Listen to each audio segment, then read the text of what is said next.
Kaum muslimin wal muslimat rahimakumullah. Kajian kitab Qasasul Anbiya, yaitu tentang kisah para nabi yang ditulis oleh Imam Ibn Katsir rahimahullahu taala, pagi hari ini masih melanjutkan kisah Nabi Nuh alaihi salam. Pagi hari ini insyaallah kita akan melihat bagaimana dialog ataupun debat yang terjadi antara Nabi Nuh dengan kaumnya. Anda tahu jemaah sekalian bahwa kebenaran ini didakwahkan dengan 3 cara. Yang pertama bil hikmah. Allah berfirman, "Ud'u ila sabili rabbika bil hikmah." Ajaklah manusia ke jalan Tuhanmu.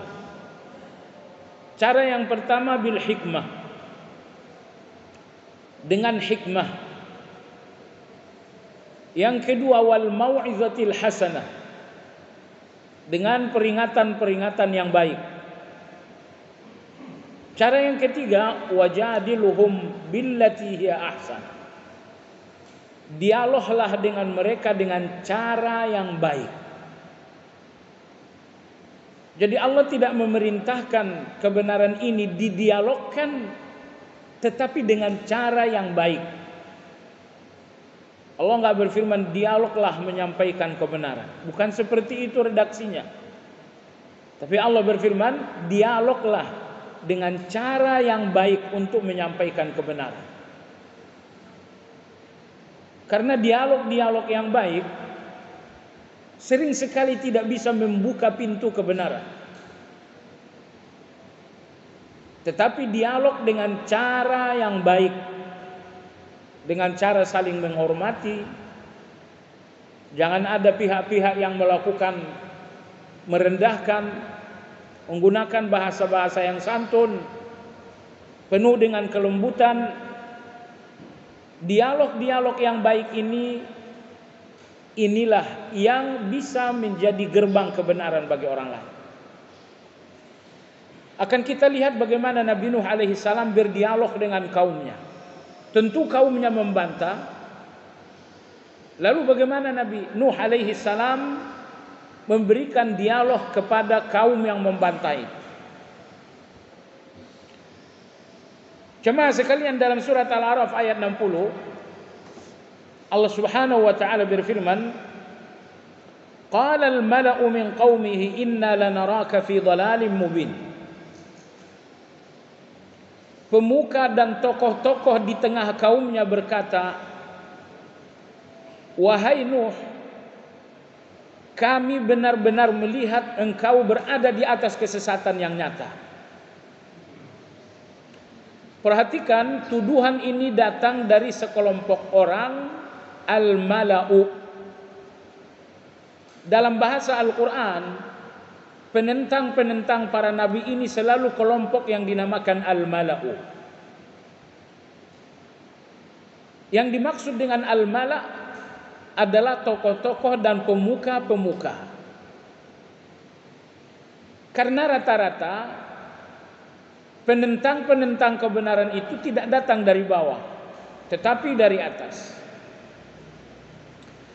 Maka dalam surat Al-An'am Allah berfirman, "Wa kadzalika ja'alna fi kulli qaryatin akabira mujrimiha liyamkuru fiha wa ma yamkuruna illa bi anfusihim wa ma yash'urun." Demikianlah kami jadikan di setiap negeri itu pembesar-pembesar yang jahat. Jadi penjahat-penjahat yang selalu menentang kebenaran selalu datang dari pembesar. Liyamkuru fiha. Pembesar-pembesar inilah yang selalu membuat makar-makar untuk melemahkan kebenaran. Allah berfirman, "Wa ma yamkuruna illa bi anfusihim." Tapi setiap makar untuk kebenaran akan menghantam yang bersangkutan. Ini satu kaidah hidup yang menjadi sunnatullah, bahwa makar tidak pernah menghantam korbannya, tetapi selalu kembali kepada tersangka. Maka jangan pernah membuat makar kepada orang lain, karena yang akan korban dengan makar itu adalah Anda sendiri. Allah berfirman dalam Al-Quran, وَلَا يَحِيقُ الْمَكْرُ السَّيِّئِ إِلَّا بِأَهْلِهِ. Seluruh makar-makar yang buruk akan kembali kepada yang bersangkutan. Ini menunjukkan Anda pun gak perlu terlalu takut dengan makar orang lain. Ya, Anda dikelilingi orang-orang yang berhati kotor, orang-orang yang berhati dengki, sehingga dari kedengkian itu muncullah makar-makar yang buruk. Anda gak perlu terlalu takut, karena Allah telah berjanji bahwa setiap makar akan kembali menghantam orangnya. Baik, maka dalam ayat ini mengatakan tokoh-tokoh dan pemuka-pemuka di tengah kaum Nabi Nuh berkata, "Inna lanaraka fi dhalalim mubin." Kami benar-benar melihat, wahai Nuh, engkau berada di atas kesesatan yang nyata. Apa yang menjadi fakta atau argumen bagi pemuka-pemuka itu bahwa Nuh berada dalam kesesatan yang nyata? Cuma sekalian, nanti kita lihat di antara argumentasi terkemuka sehingga para tokoh itu menuduh Nabi Nuh di atas kesesatan, karena Nabi Nuh keluar dari ajaran nenek moyang. Dari dahulu nenek moyang kita seperti ini, menuhankan berhala-berhala yang bernama Wad dan Suwa'an, Yaghuth, Ya'uq, Nasra. Inilah Tuhan yang selalu disembah sepanjang masa dari zaman nenek moyang. Lalu engkau datang untuk mengganti keyakinan ini, engkau berada di atas kesesatan yang nyata. Jadi mereka menuduh Nabi Nuh tersesat dengan alasan keluar dari ajaran nenek moyang. Nah, maka hati-hati dengan ajaran nenek moyang ini, karena dalam perjalanan dakwah para nabi, ajaran nenek moyang inilah yang selalu menjadi argumentasi untuk menolak para nabi. Apa yang dilakukan Nabi Nuh atas tuduhan bahwa dia adalah sesat? Nah, sampai di sini ambil pula pelajaran penting, bahwa orang-orang yang berada dalam kebenaran sesat dalam pandangan orang-orang yang sesat. Dan tentu orang-orang yang sesat pula dalam pandangan orang yang berada dalam kebenaran. Yang terpenting bagi Anda bukan tuduhannya, tapi siapa yang menuduh. Anda dituduh sesat, jangan terlalu risau dengan tuduhan. Yang terpenting bagi Anda siapa yang menuduh. Bagi orang yang sesat, orang yang berada dalam kebenaran ini adalah sesat. Tapi sebaliknya bagi orang yang benar, orang yang berada dalam kesesatan itulah yang sesat. Nah, jadi Anda dituduh apapun, yang terpenting dari tuduhan itu siapa yang menuduh. Tapi kalau yang menuduh Anda sesat adalah orang-orang yang berilmu, orang-orang yang berada dalam kebenaran, tuduhan sesat dari orang yang benar adalah benar. Adapun tuduhan sesat dari orang yang sesat adalah sesat. Jadi Anda nggak perlu risau dengan tuduhan sesat mereka. Mereka melihat kesesatan karena kesesatan mereka. Baik jemaah sekalian yang saya hormati, apa jawaban Nabi Nuh saat dituduh sesat? Saya kira di zaman ini Anda juga termasuk orang yang sering dituduh sesat. Ya, apa yang dijawab oleh Nabi Nuh terhadap mereka? Qala ya qaumi. Nabi Nuh menjawab, wahai kaumku. Coba perhatikan bahasa dialog ini. Nabi Nuh menjawab mereka dengan ucapan ya qaumi, wahai kaumku. Ini bahasa yang sangat lembut. Pertama dia memanggil masyarakat dengan kaum. Wahai kaumku. Kaumku artinya saudaraku. Dan yang kedua Nabi Nuh memanggil mereka dengan aku. wahai kaumku. Jadi tidak ada kesan emosi sedikit pun dalam jawaban Nabi Nuh. Ya qaumi laisa bi dhalalah. Wahai kaumku, tidak ada pada diriku kesesatan. Walakinni rasulun min rabbil alamin. Tetapi aku adalah utusan dari Rabbul Alamin. Uballighukum risalati Rabbi. Tugasku adalah untuk menyampaikan ajaran Rabbku. Wa ansahu lakum. Di samping itu tugasku adalah menasihati kalian. Kemudian yang ketiga, wa a'lamu minallahi ma la ta'lamun. Dan aku mengetahui tentang Allah apa yang kalian tidak tahu. Jemaah sekalian yang saya hormati, mereka menuduh Nabi Nuh dengan 3 tuduhan. Lalu Nabi Nuh alaihi salam memberikan jawaban atas tuduhan itu sebanyak 5 jawaban. Nabi-nabi tidak ada yang menjawab satu syubhat, satu tuduhan dengan satu jawaban, tidak. Maka di antara bentuk kecerdasan dalam berdialog, bahwa Anda mampu memberikan jawaban yang bisa mengalahkan tuduhan. Kalau Anda nggak punya jawaban yang bisa mengalahkan tuduhan, Anda bukan seorang pelaku dialog yang baik. Maka Imam Hasanul Basri rahimahullah ketika ditanya, perlukah kita berdialog dengan orang-orang sesat?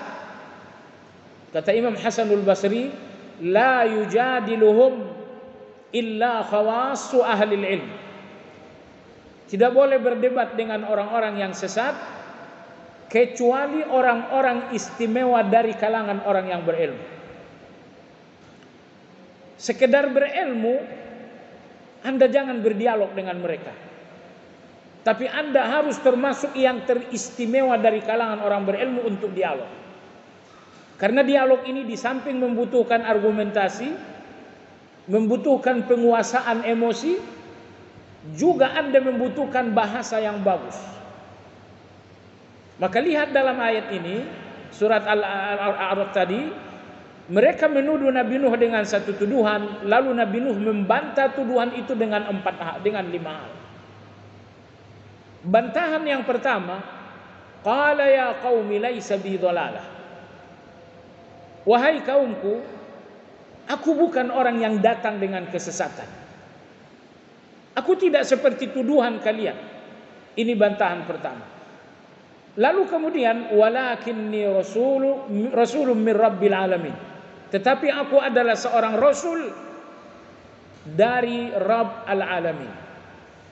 Jawaban pertama, jawaban kedua. Aku bukan orang yang sesat, tetapi aku adalah seorang rasul. Sesat dengan rasul itu nggak bisa ketemu, karena setiap rasul datang membawa kebenaran. Bagaimana mungkin dituduh mereka tersesat? Rasul-rasul itu datang untuk menyelamatkan kalian dari kesesatan. Bagaimana mungkin kalian menuduhnya sesat? Jadi kapasitas para rasul itu tidak cocok dengan tuduhan kalian.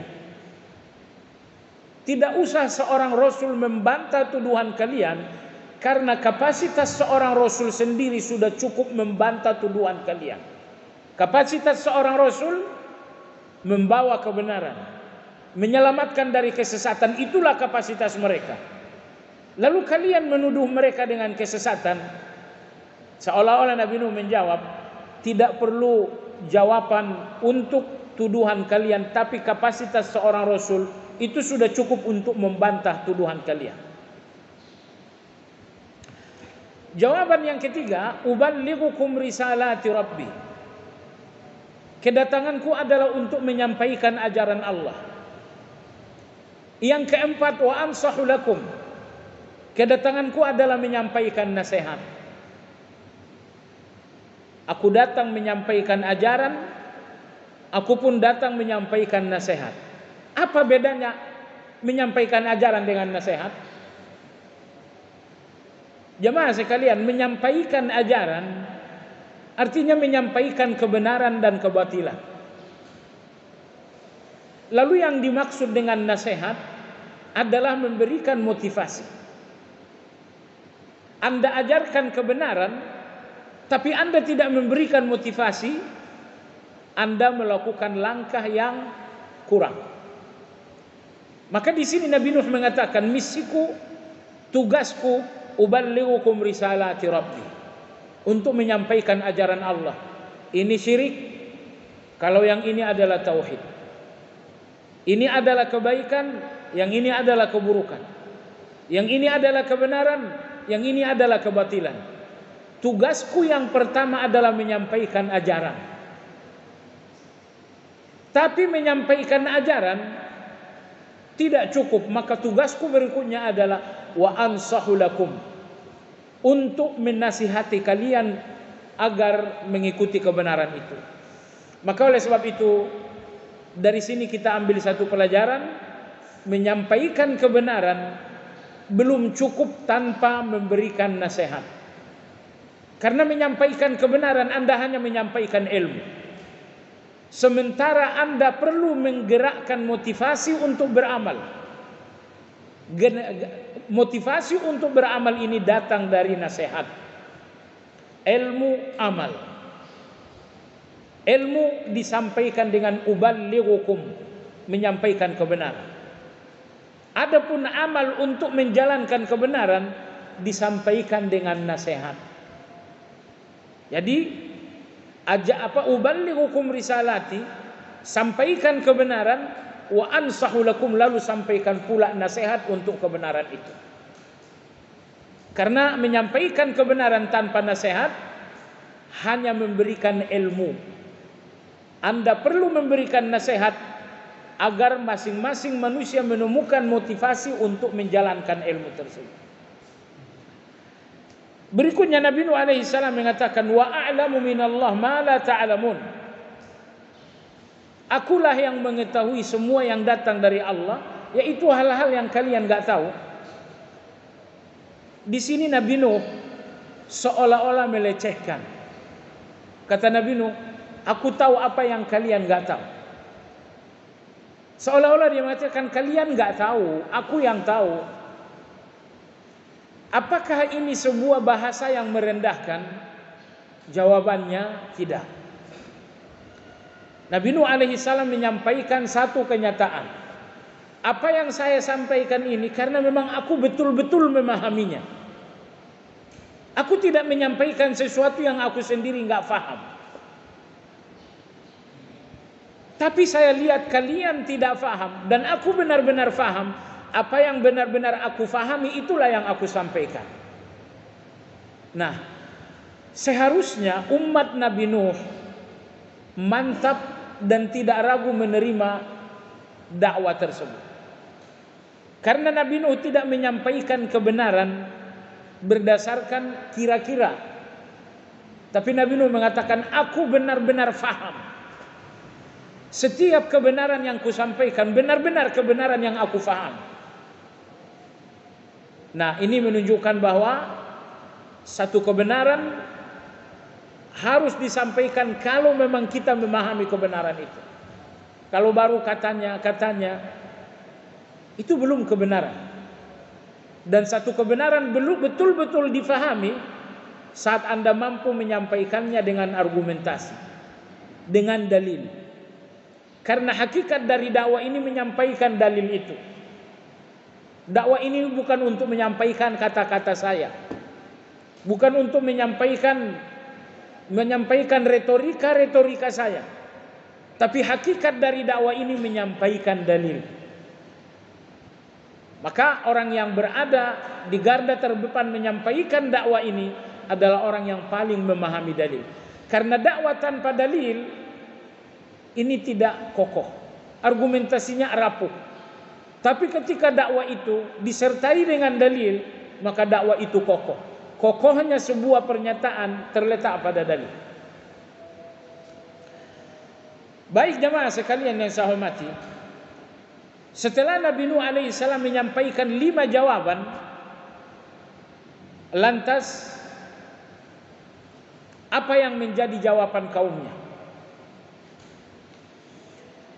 Kaum Nabi Nuh alaihi salam menyampaikan jawaban, tetapi lebih rinci ada pada surat Hud ayat yang ke-27. Mereka menyampaikan 4 alasan sehingga dakwah Nabi Nuh ini nggak bisa diterima sama sekali. Alasan-alasan yang disampaikan oleh umat Nabi Nuh inilah yang rata-rata menjadi alasan para penentang kebenaran. 4 alasan. Alasan yang pertama, ma naraka illa basyaram mithlana. Jawaban yang kedua, alasan yang kedua, wa ma naraka taba'aka illa alladhina hum aradhiluna badiyar ra'i. Jawaban yang ketiga, wa ma nara lakum alaina min fadl. Jawaban yang keempat, bal nadhunnukum kadhibin. Alasan pertama mereka tidak bisa menerima dakwah Nabi Nuh. Mereka mengatakan ma naraka illa basyaram mithlana. Wahai Nabi Nuh, kamu ini enggak beda dengan kita. Kamu manusia seperti kita. Apa istimewanya kamu dibandingkan kami? Tidak ada sedikit pun kelebihan kamu dibanding kami, wahai Nabi Nuh. Nah, dari sini kita melihat watak takabur, bahwa mereka keberatan menerima dakwah Nabi Nuh karena Nabi Nuh, kamu ini manusia biasa, gak ada istimewamu sama sekali. Alasan yang kedua, kenapa kami tidak bisa menerima dakwahmu? Wa ma naraka taba'aka illa alladhina hum aradhiluna badiyar ra'i. Pengikut-pengikutmu adalah orang-orang miskin, badiyar ra'i, orang-orang yang bodoh, yang gampang menerima apa saja. Ada catatan bagus Imam Ibnu Katsir terhadap jawaban ini. Kata Imam Ibnu Katsir, pengikut Nabi Nuh dianggap bodoh karena terlalu cepat percaya dengan ucapan Nabi Nuh. Kata Imam Ibnu Katsir, justru apa yang mereka anggap kelemahan dan kebodohan itu adalah kepintaran. Umat Nabi Nuh ini, kata mereka, ini orang-orang bodoh yang terlalu cepat percaya. Kata Imam Ibnu Katsir, justru itulah kecerdasan umat Nabi Nuh, pengikut Nabi Nuh. Mereka cepat percaya. Kenapa? Nabi Nuh datang dengan kebenaran. Seharusnya semua orang cepat percaya. Tapi justru orang-orang kafir ini melihat terlalu cepat percaya adalah kebodohan. Padahal cepat percaya terhadap kebenaran adalah kepintaran. Ya, seseorang datang kepada Anda, dia mengatakan Anda nggak boleh makan riba. Allah berfirman, la ta'kulur riba. Kalian nggak boleh makan riba. Kemudian Anda mengatakan kamu terlalu cepat percaya. Ini nggak bagus. Kamu tidak punya argumentasi. Kamu nggak pakai nalar. Kamu terlalu cepat percaya. Ibnu Katsir rahimahullahu taala mengatakan, kalau yang datang adalah kebenaran, justru cepat percaya adalah kepintaran. Adapun menimbang-nimbang dulu, ini adalah kebodohan. Jemaah sekalian, inilah yang menjadi keistimewaan Abu Bakar radhiyallahu taala anhu. Nabi sallallahu alaihi wasallam bersabda, "Ma da'autu ahadan ilal islami illa kanat bihi kabwa."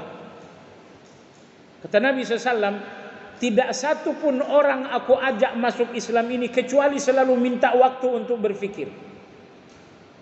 Illa Abu Bakar, kecuali Abu Bakar. Fa innahu la yatala'atham. Abu Bakar itu enggak menunda waktu. Begitu aku sampaikan kebenaran, detik itu juga Abu Bakar menyambut. Dia tidak menunda waktu, dia tidak meminta waktu berfikir untuk menyambut kebenaran. Sekiranya Abu Bakar ini tidak selalu membenarkan, tidak segera membenarkan, dia tidak dijuluki dengan As-Siddiq. Tapi terhadap kebenaran, Abu Bakar tidak pernah butuh waktu untuk berfikir. Maka jamaah sekalian yang saya hormati, coba lihat pola pikir yang terbalik. Kaum Nabi Nuh, orang-orang kafir mengatakan, pengikutmu orang-orang bodoh yang gampang percaya dengan ucapanmu. Kata Imam Ibnu Katsir, justru gampang percaya terhadap kebenaran adalah kecerdasan, bukan kebodohan. Nah, sampai di sini jamaah sekalian, coba perhatikan posisi kita. Apakah kita termasuk orang yang terlambat menyambut kebenaran? Ataukah kita orang yang cepat untuk menyambut kebenaran? Nah, ini jawaban kaum Nabi Nuh yang kedua. Apa istimewanya kamu sehingga harus diikuti wahai Nabi Nuh? Yang kedua, pengikut-pengikutmu semuanya adalah orang-orang yang miskin. Semuanya adalah orang-orang rendah, orang-orang bodoh yang gampang percaya. Alasan ketiga mereka tidak bisa mengikuti Nabi Nuh, wa ma nara lakum alaina min fadl. Kami tidak melihat ajaran yang telah kalian miliki ini telah membuat kalian punya keistimewaan. Apakah dengan mengikuti ajaran ini kalian tiba-tiba menjadi kaya raya? Tidak. Ajaran ini tidak merubah apa-apa dalam diri kalian.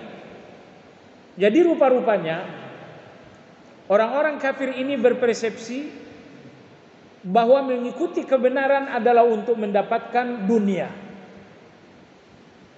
Ternyata orang yang mengikuti kebenaran wahai Nuh enggak berbeda. Yang miskin kemarin miskin juga sekarang.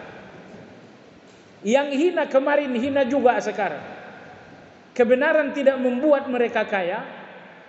Kebenaran itu pun tidak membuat mereka menjadi penguasa dan pejabat. Bal nazunnukum kazibin. Jawaban mereka yang keempat, tapi kami sangat yakin bahwa kalian semua ini adalah pendusta. Wahai Nuh, kau adalah pendusta. Jadi seorang rasul berbicara dengan wahyu, tapi dalam pandangan orang kafir semuanya adalah dusta. Baiklah jamaah sekalian, ini 4 alasan kenapa orang-orang kafir itu tidak bisa mengikuti Nabi Nuh. Pertama, wahai Nuh, kamu ini manusia biasa. Terus, ya harusnya kebenaran ini datang dari malaikat. Harusnya kebenaran ini datang dari seseorang yang mampu terbang, yang mampu berjalan di atas air. Dalam perjalanan para nabi hal seperti ini selalu terjadi. Masalahnya jemaah sekalian, Nabi Nuh alaihi salam tidak diberikan oleh Allah mukjizat di depan kaumnya. Kalau Nabi Musa, begitu dia dituduh macam-macam oleh Firaun, Allah berikan mukjizat. Nabi Musa alaihi salam memasukkan tangannya ke lengan baju lalu dikeluarkan, lalu tangan itu kemudian bercahaya. Kemudian Nabi Musa alaihissalam melemparkan tongkat, tiba-tiba menjadi ular. Sehingga Allah menampakkan keistimewaan Nabi Musa di depan Firaun dan orang-orang kafir. Tapi Nabi Nuh alaihissalam ditentang dengan bahasa yang sangat sombong, namun Allah tidak memberikan mukjizat. Allah tidak memberikan mukjizat. Misalnya Nabi Nuh tiba-tiba bisa terbang. Atau misalnya Nabi Nuh tiba-tiba bisa berjalan di atas air. Masalahnya tadi umat Nabi Nuh mengatakan, untuk apa mengikuti kamu? Kamu ini manusia biasa. Kita berpikir, kenapa Allah tidak memberikan mukjizat agar dia manusia luar biasa? Inilah sebuah rahasia Allah Subhanahu wa taala. Jemaah sekalian yang saya hormati, Imam Ibn Taimiyah rahimahullah, beliau punya catatan mengenai mukjizat dan karamah. Beliau mengatakan Allah memberikan mukjizat ataupun karamah untuk menguatkan. Jadi kalau ada orang-orang yang kemungkinan mau mengikuti kebenaran, maka orang yang menyampaikan Allah berikan karamah agar ini menguatkan orang yang mungkin mau ikut. Tetapi ini umat Nabi Nuh alaihi salam tidak ada kemungkinan mau ikut kebenaran. Karena kesombongan menunjukkan seseorang tidak akan menerima kebenaran. Coba lihat jawaban tadi. Yang mengikutimu semuanya orang miskin. Pengikutmu semuanya orang bodoh. Apa istimewanya kalian dari kami? Terlihat kesombongan dalam ucapan tersebut. Orang-orang sombong tidak mungkin ada dalam kebenaran. Nabi Shallallahu Alaihi Wasallam bersabda, al-kibru batarul haq. Sombong itu selalu menolak kebenaran. Dalam surat Al-A'raf Allah berfirman, sa'asrifu an ayati alladzina yatakabbaruna fil ardi bighairil haq. Allah berfirman, ayat-ayat ini akan aku jauhkan dari orang-orang yang takabur. Wa iyyaru kulla ayatin la yu'minu biha. Sekiranya pun seluruh mukjizat ada di depan mereka, mereka enggak akan menerima. Subhanallah. Kata Allah, sekiranya Rasul yang membawa mukjizat ini membawa kebenaran, diberikan mukjizat, mereka enggak akan mengikuti kebenaran. Kenapa jamaah sekalian? Jawabannya, orang tidak mengikuti kebenaran bukan karena kebenaran itu meragukan, tapi karena hati mereka yang berpenyakit. Sekali lagi, ada dua tipe orang yang enggak mengikuti kebenaran. Karena ragu. Yang kedua karena penyakit hati. Biasanya di depan orang yang ragu terhadap kebenaran, Allah berikan mukjizat untuk menghilangkan keraguan itu, sehingga kemudian dia mengikuti kebenaran. Yang kedua, orang yang tidak mengikuti kebenaran karena sombong, bukan karena ragu, Allah tidak memberikan mukjizat karena kalaupun semua mukjizat diberikan, mereka enggak akan menerima kebenaran. Karena bukan karena ragu, disebabkan karena takabur. Jadi inilah dua tipe orang yang tidak menerima kebenaran di depan para nabi. Ketika sejumlah kaum ragu dengan kebenaran, maka Allah berikan mukjizat kepada nabi untuk menghilangkan keraguan, lalu mereka pun mengikuti kebenaran. Tetapi ketika kaum-kaum yang menolak kebenaran bukan karena ragu tapi karena kesombongan, Allah tidak memberikan mukjizat. Allah sendiri yang menjawab, wa iyyaraw kulla ayatin la yu'minu biha. Sekiranya seluruh mukjizat pun diperlihatkan, mereka enggak akan menerima kebenaran. Karena jamaah sekalian, dalam pandangan orang yang sombong, kebenaran ini tidaklah meragukan. Jadi penghalang kebenaran bukan karena mereka ragu, tapi karena kesombongan. Nah, maka di sini kita lihat kenapa Allah tidak memberikan mukjizat kepada Nabi Nuh. Karena umat yang berhadapan dengan Nabi Nuh bukan umat yang ragu, sehingga mukjizat membuat mereka yakin. Tapi umat yang berhadapan dengan Nabi Nuh ini adalah umat yang sombong, sehingga semua mukjizat pun tidak membuat mereka menerima kebenaran. Ini pelajaran untuk kita jemaah sekalian, bahwa pintu menuju kebenaran terkunci sekuat-kuatnya disebabkan karena kesombongan. Disebabkan karena kesombongan. Maka tugas setiap seseorang di depan kebenaran dalam agama kita adalah merendah. Kaitannya Ibnu Qayyim rahimahullahu taala, apabila ada kebenaran Anda dengar atau Anda baca, tugas Anda adalah tawaduk dan merendahkan diri. Kenapa? Karena kebenaran ini air yang mengalir. Dan air yang mengalir ini hanya mencari tempat yang rendah. Tawadukkan dan rendahkan dirimu agar air kebenaran itu menyiramimu, sehingga engkau pun menjadi subur dengan banyak kebaikan dan kebenaran. Ada beberapa sikap tawaduk di depan kebenaran. Ada dalam catatan Imam Ibnu Qayyim, ada 3 kerendahan hati di depan kebenaran. Yang pertama, la yu'arid bima'qulin manqulan.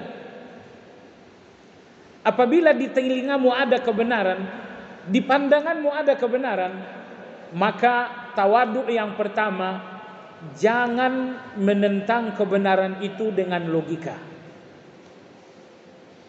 Kebenaran itu mematahkan semua logika. Semua logika untuk membantah kebenaran itu adalah kesesatan. Semua logika untuk menentang kebenaran ini yang dinamakan dengan tazyin. Apa itu tazyin? Tazyin itu ada logika, alasan yang membuat seseorang menentang kebenaran. Dalam banyak ayat Allah selalu berfirman, wa zayyana lahumus syaitan. Setan menghiasi keburukan. Dengan apa? Itu tadi dengan logika. Kamu kenapa masih makan riba? Kamu tahu keadaannya darurat. Bukankah agama ini memaafkan situasi darurat? Jadi saya makan riba karena situasi darurat, dan darurat dalam agama kita dimaafkan. Coba lihat, orang ini membangun sebuah logika, masuk akal tapi nggak cocok dengan kebenaran. Kenapa nggak cocok dengan kebenaran? Karena logika Anda adalah gerbang Anda untuk jatuh kepada keburukan. Maka hati-hati dengan logika ini. Logika yang datang dari syaitan itu ada dua. Kadang-kadang logika untuk menutup pintu kebaikan, kadang-kadang logika untuk membuka pintu keburukan. Anda bangun tengah malam, Anda berniat untuk melakukan salat malam.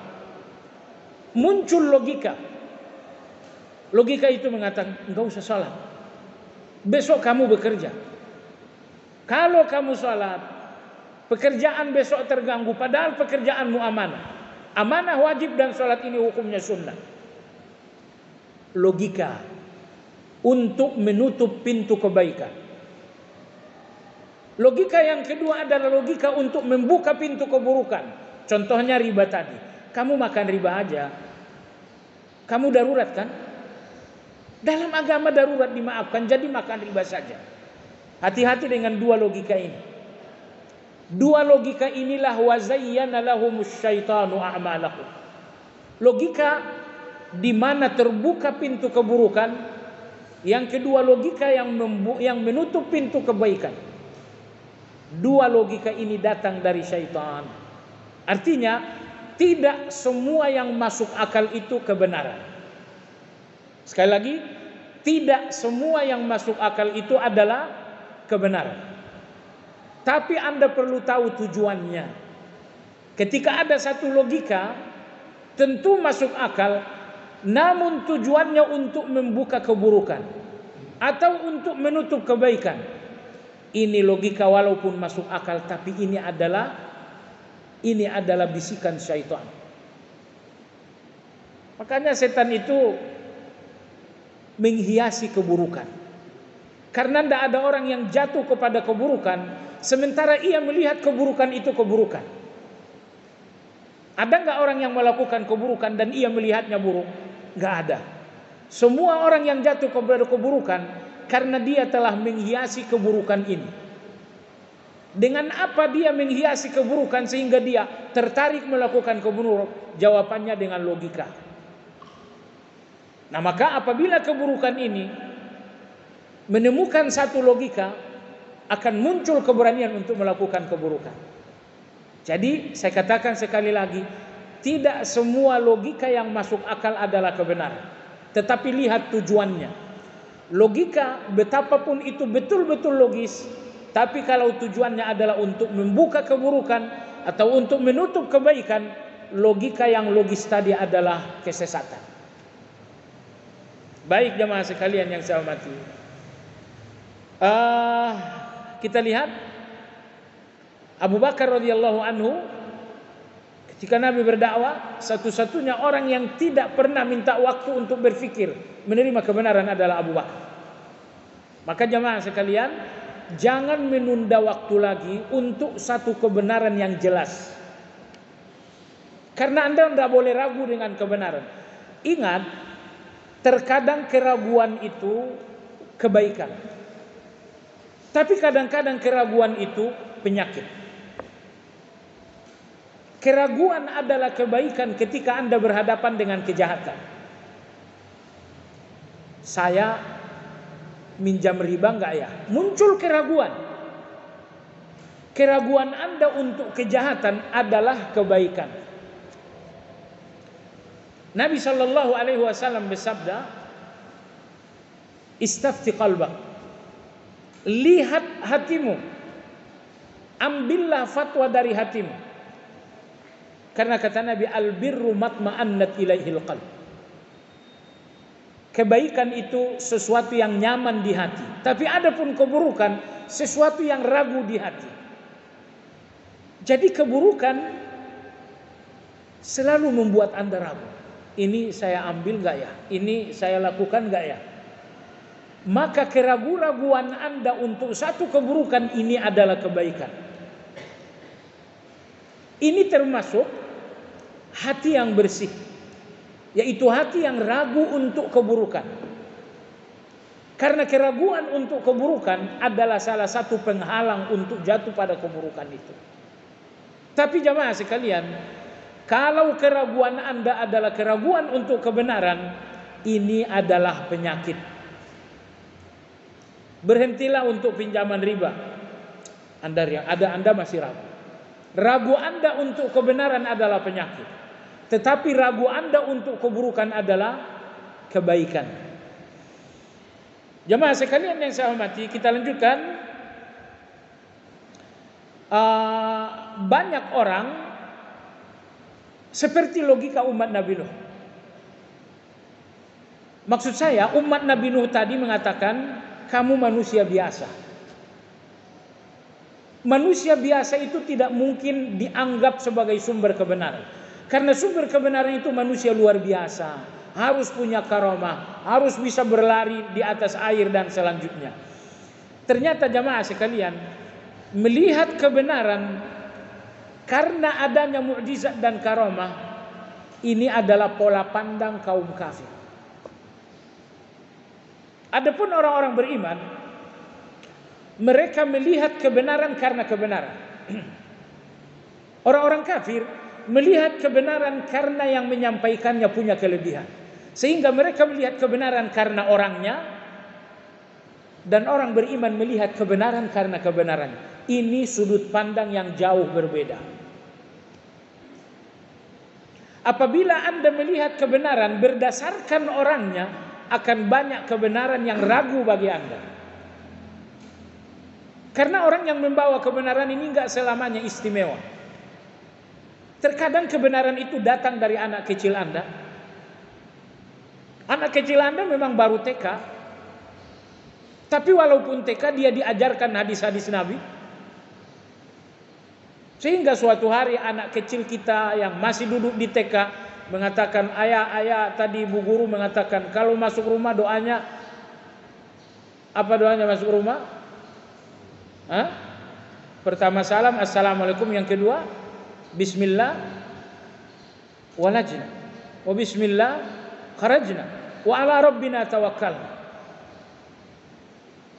Oh itu kata bu guru, iya. Kata bu guru itu hadisnya. Rasulullah bersabda bla bla bla. Anak kecil ini menyampaikan hadis.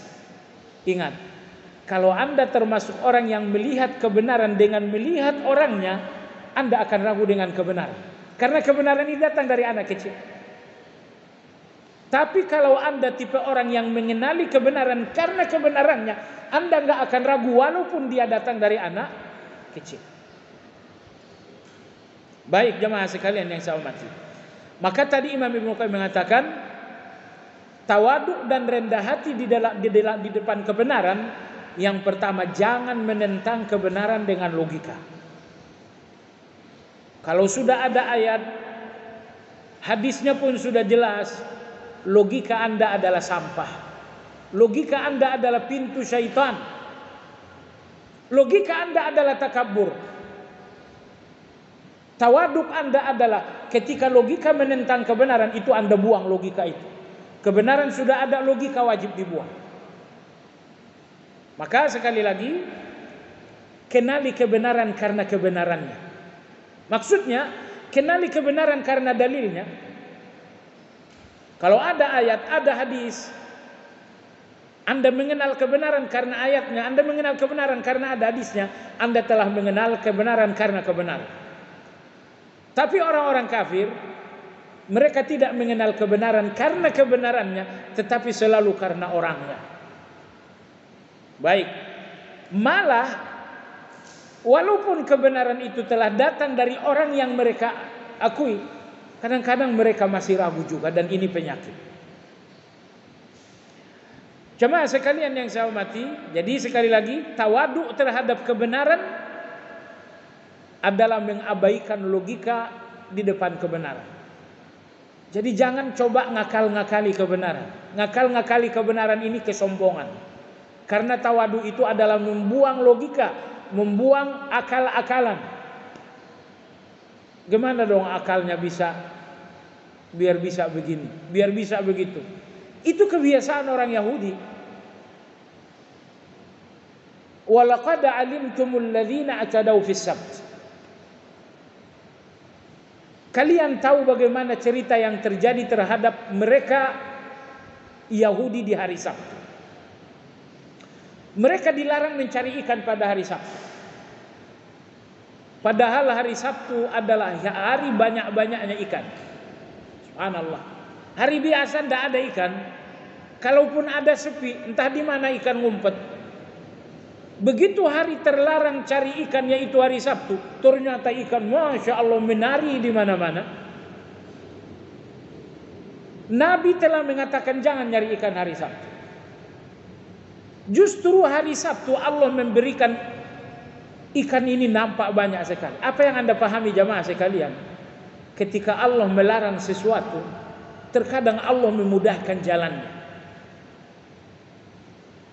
Di sini Allah larang cari ikan hari Sabtu, justru hari Sabtu itu ikan lagi banyak-banyaknya.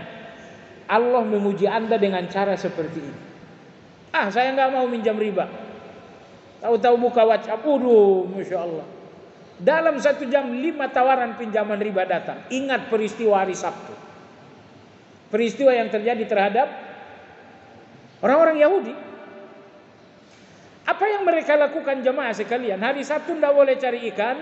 Padahal hari Sabtu banyak-banyaknya ikan. Mereka mencoba ngakal-ngakalin. Mereka pasang jerat mereka hari Jumat. Hari Sabtu mereka pergi ke sinagog. Hari Minggunya jerat ini diangkat. Hari Minggunya jerat ini diangkat. Maka dalam kaidah kita, agama berkata innamal a'malu binniyat. Amal itu dikembalikan kepada niat. Amalnya mereka pasang jerat hari Jumat, diambil hari Minggu, itu amalnya. Tapi niatnya mengambil ikan hari Sabtu. Nabi bersabda innamal a'malu binniyat. Nilai amal kalian sesuai dengan niat. Amal kalian tidak dinilai dengan amalnya, tapi dengan niatnya. Amalnya kalian pasang jerat hari Jumat, ngangkat jerat pada hari Minggu. Amalnya kalian nggak ngambil ikan pada hari Sabtu. Tapi niatnya justru kalian ngambil ikan hari Sabtu. Apa yang terjadi? Jamaah sekalian yang saya hormati, Allah mengutuk mereka. Sebetulnya ada orang yang memberikan nasihat. Mereka mengatakan jangan kalian ngakal-ngakalin kebenaran. Ini artinya kalian gak menerima kebenaran itu. Ternyata masyarakat ini tetap saja mencari ikan dengan cara mengakal-akali dalil. Akhirnya orang-orang yang telah menyampaikan nasihat ini takut. Ini kalau umat terus begini, azab akan datang. Mereka meninggalkan kampung itu. Mereka semua hijrah karena khawatir kampung ini akan ditimpa azab. Jemaah sekalian, mereka yang sudah keluar kampung, hijrah karena khawatir kampung ini ditimpa azab, setelah beberapa hari di tempat tinggal yang baru, mereka berpikir kita perlu ke tempat dulu, ngelihat gimana keadaan mereka. Ternyata jemaah sekalian, ketika mereka kembali ke kampung, yang mereka temukan hanya 2 spesies. Ada babi, ada monyet. Gak ada lagi manusia. Rupanya mereka yang terus mengakal-ngakali dalil tadi telah dikutuk oleh Allah menjadi monyet, sebagian menjadi babi. Yang tua-tua dikutuk oleh Allah jadi babi. Yang masih muda-muda dikutuk oleh Allah jadi monyet. Oh, inilah manusia babi, manusia monyet. Siapa manusia babi? Orang tua yang masih ngakalin dalil. Siapa manusia monyet? Anak muda yang masih ngakalin dalil. Sebab Allah tidak mengutuk mereka ini dengan 1 kutukan, tapi dengan 2 kutukan. Ada yang dikutuk jadi babi, ini orang tua. Ada yang dikutuk jadi monyet, ini yang masih muda-muda. Jadi kalau sudah ada kebenaran, maka logika Anda adalah sampah. Ini orang-orang yang dikutuk pada hari Sabtu ini tidak ada larangan ngambil ikan, itu dalil itu. Tapi mereka mengakal-akali dalil. Ingat, kalau Anda tipe orang yang suka ngakal-ngakalin dalil, ingat peristiwa Sabtu. Anda orang yang layak dikutuk oleh Allah jadi monyet atau jadi babi. Jadi nyebut monyetnya aja nggak enak gitu ya. Nyebut babi, nyebutnya aja nggak enak, apalagi dikutuk jadi babi atau jadi monyet. Tapi hati-hati jemaah sekalian. Pertanyaannya, kenapa mereka dikutuk jadi babi dan jadi monyet? Cerita ini ada dalam surat Al-Maidah. Karena babi dan monyet 2 binatang yang sangat rakus. Babi rakus dengan makanan sampai kotoran sendiri pun dimakan. Ya, babi Anda kasih rumput, Anda kasih lagi buah, lalu kemudian dia qada hajat. Babi ini memilih qada hajatnya daripada itu semuanya.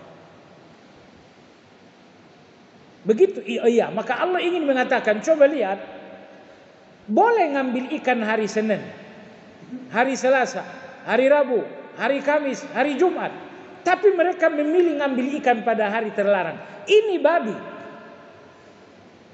Karena babi itu ada buah, ada rumput, ada kotoran. Babi milih kotoran.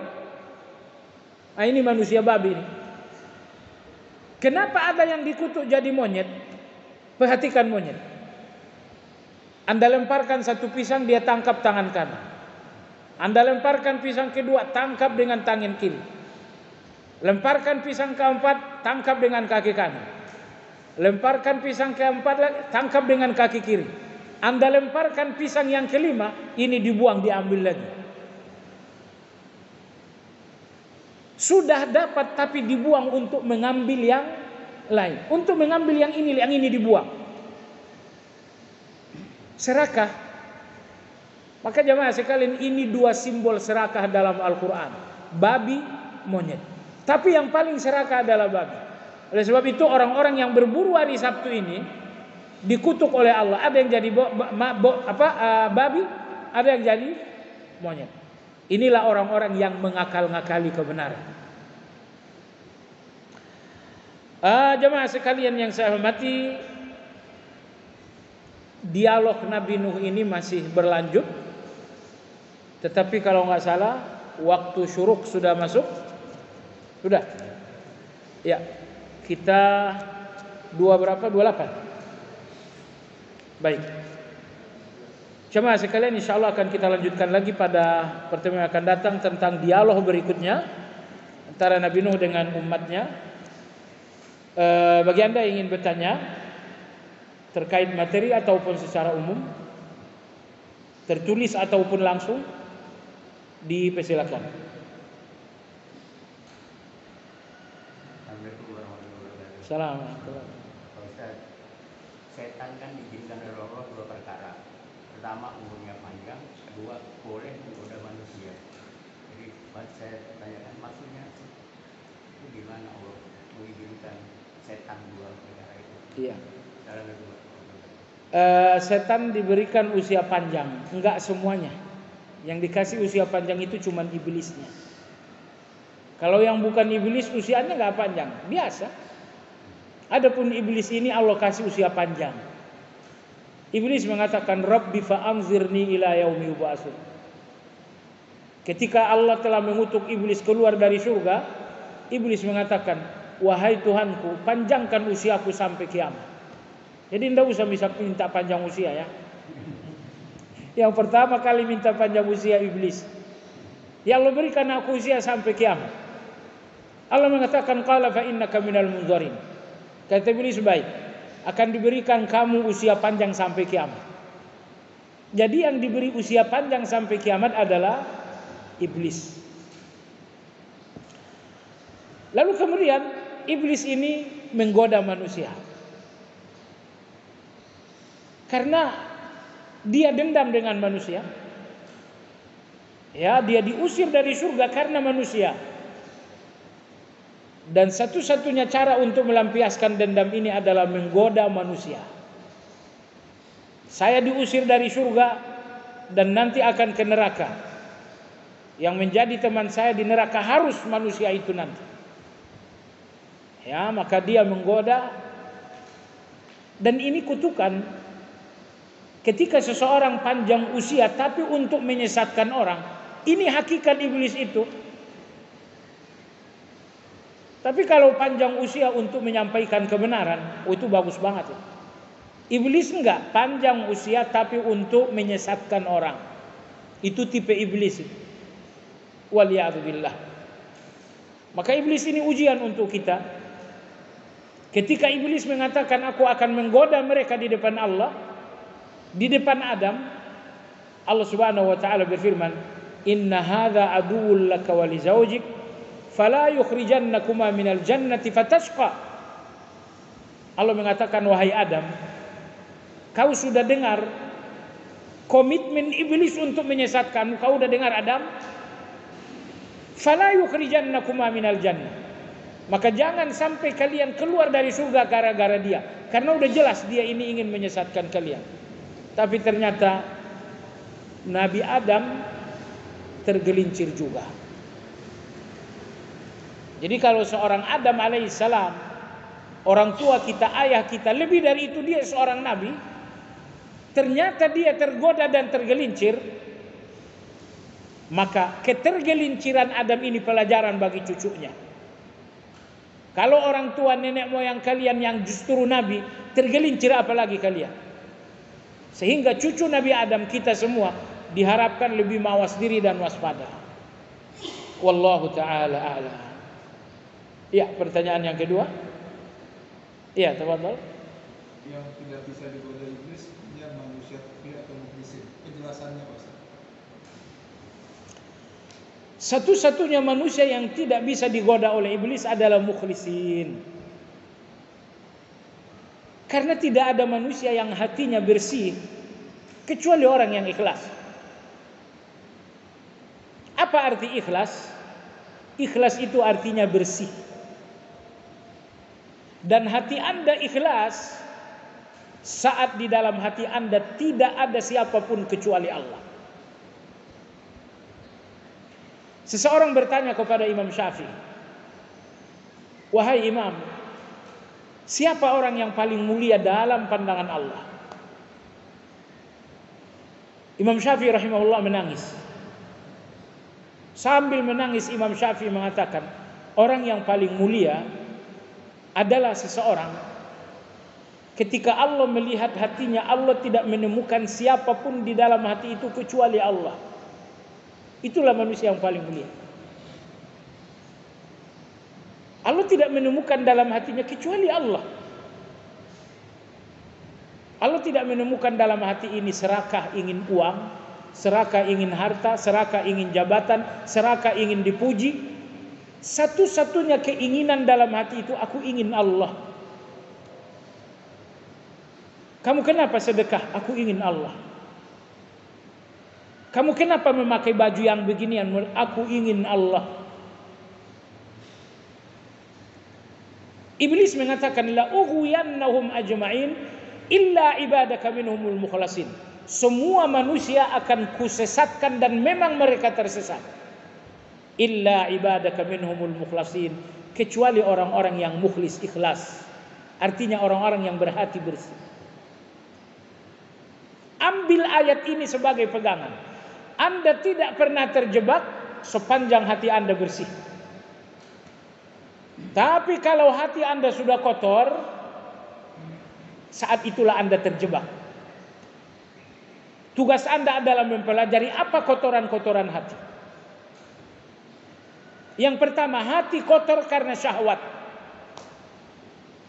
Yang kedua, hati kotor karena syubhat. Yang ketiga, hati kotor karena riya. Hati kotor karena ujub. Hati kotor karena takabur. Semua orang yang berhasil dijebak iblis karena hatinya kotor. Karena iblis mengatakan hanya sekelompok orang saja yang tidak bisa kusesatkan, yaitu orang yang ikhlas, yaitu orang yang bersih. Yusuf alaihi salam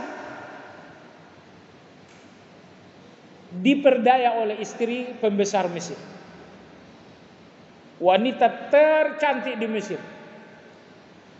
Kalau yang datang ini wanita nggak cantik, mendaya, justru kalau Anda terjebak orang bodoh namanya.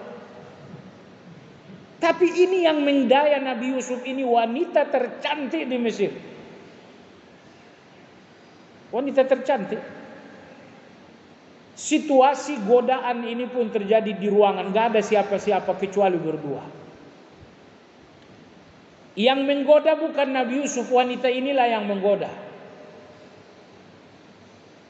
Yusuf yang digoda ini pun bukan aki-aki usia 70 tahun, tapi anak muda yang sedang puberitas.